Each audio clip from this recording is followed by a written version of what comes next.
Hey guys, how you doing? This lecture is going to be about the rectangular marquee tool, and you'll notice that it's up at your top left hand corner. It's the second one down in this toolbar.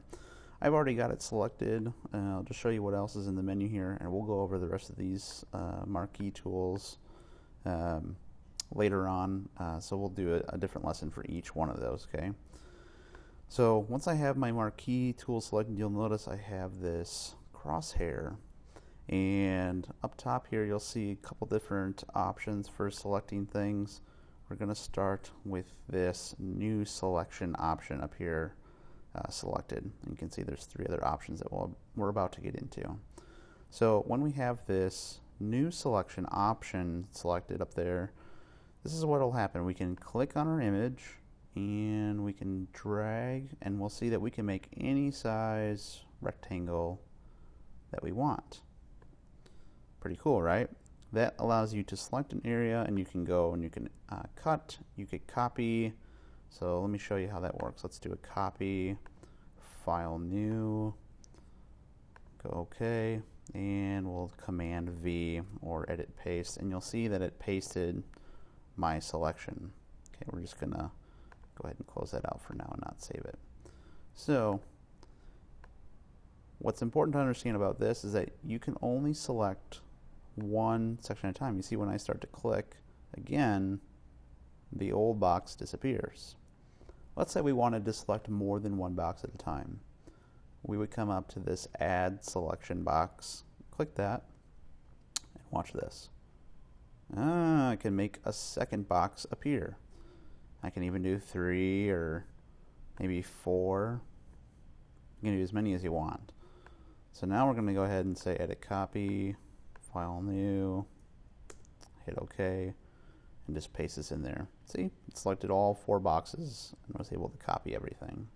So we're just going to go ahead and delete that as well. Okay, so here's the next coolest option here. This will let you subtract from your selection, this option right here. So now I have my 4 boxes, right? Well, what if I don't want all of the areas that I've selected in there? Watch this. I can select inside my box, select inside my box. I'm going to even, can you see it? I'm crossing over. See how it cut out that area right there? Watch, I'll do it again up here. I'm going to subtract from my selection. See that? It's pretty cool, right? I'm going to do it once more right here. Subtract. Now watch, I'm going to go ahead and go edit copy, file new, and show you what this pastes. See, went ahead and subtracted from my original selections. Pretty cool, right? So we're not going to save that. Let's go ahead and get rid of all these selection boxes, and I'm going to show you the last option. So I'm going to make a new box with my new selection tool, and here is the intersecting selection tool. So I'm going to do this, and watch what it does. It's kind of the reverse of what the subtract does. See how it did that?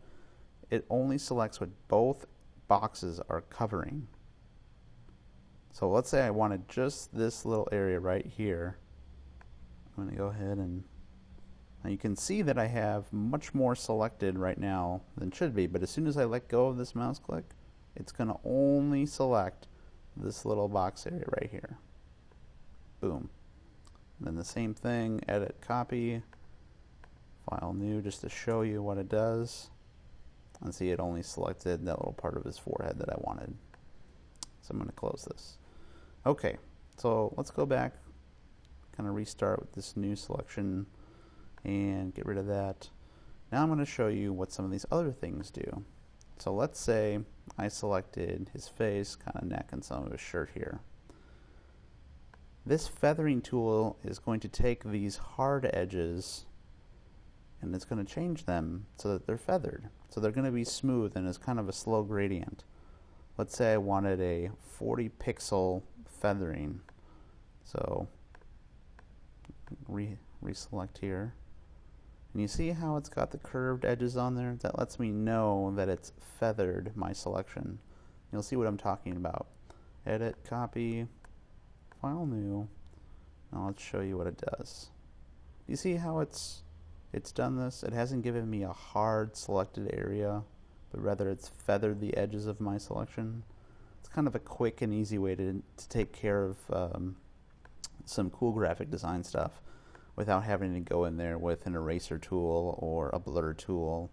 It gives you a nice even feather all the way around. So I'm going to turn this back down to 0, and this anti-alias is going to be cut out because it's not really going to be used in this Marquee selection tool.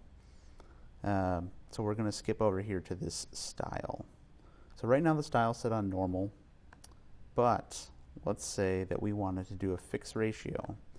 This is kind of cool. Right now it's a fixed ratio of 1 to 1. You see the width and the height is set to 1 to 1.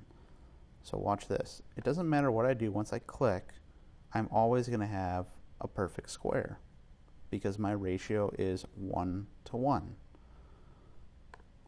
Let's say I set this to 5 to 1. Watch what it does. I'm not touching anything else but my mouse and clicking down. It's going to do a 5 times the 1 height. So 5 of the width times the 1 for the height. And it's going to keep that perfect ratio all the time. Pretty cool stuff when you're trying to delete things, especially when you're trying to do a perfectly centered graphic design photo shoot and you're editing inside of Photoshop. Let me show you something here. I'm going to set this back to 1 to 1 now that you've seen the fixed ratio, and let's do the fixed size. Okay, so now you can see that it's a definite pixel area, and all you have to do, you don't even have to drag, you just click and there it is, 64 pixels by 64 pixels, that little square right there. Well, let's say that it was 1,000 pixels by 1,000 pixels. All you have to do is just pick where you want it. Boom. Notice something here. It did 1,000 pixels by 1,000 pixels, but the top left-hand corner, that's where it started the square, exactly where I clicked. So if I clicked on, let's say, the tip of his ear, that's where the top left-hand corner of my square is going to show up for the selection. See that? It's pretty important. It'll help you kind of judge where you're selecting, especially if you're in this fixed size selection area. Now this is pretty cool. We're going to go into Refine Edge. I'm going to leave this box here and then click this Refine Edge button up here. Now look at this. It gives me a whole ton of new options. Most people that use Photoshop probably never even go into this menu, but if you're interested, this is really, really cool stuff. You can pick your view. Right now this isn't going to change your photo. This is just showing what you've selected in kind of a more visually appealing way. Marching ants, let's just show everything, and you see how this is moving around the box? This is known as the marching ants. Kind of lets you know that this area has been selected. They're moving, they look like little ants, hence marching ants. We can choose our overlay view, kind of lets you see the image, but more distinctly your selected area. You can do it over black, you can do it over white. You could just do black on white if you're not interested in the content, but more the spacing and the negative space of what you've selected. You can look at it like it's on a actual invisible layer on the back, or you can actually show everything and just do the reveal layer. So I'm going to go ahead and just go back to on white. I seem to like that one the most. And then you can choose things like Smart Radius. Most people won't ever use this. Personally, it's really not that important. This adjust edge. This is where it becomes really important. The smoother your edge, you can't see it now, but as we zoom in, if I can go ahead and grab my move tool. Sorry, not my move tool. I'll zoom back out here. That's not what I was trying to do. You can see this corner of his ear has been smoothed out, and the corner of this corner, and this corner, and this corner has all been smoothed out. So if we drag this back down, boom, it popped my hard corners back in. Feathering is just what we did before.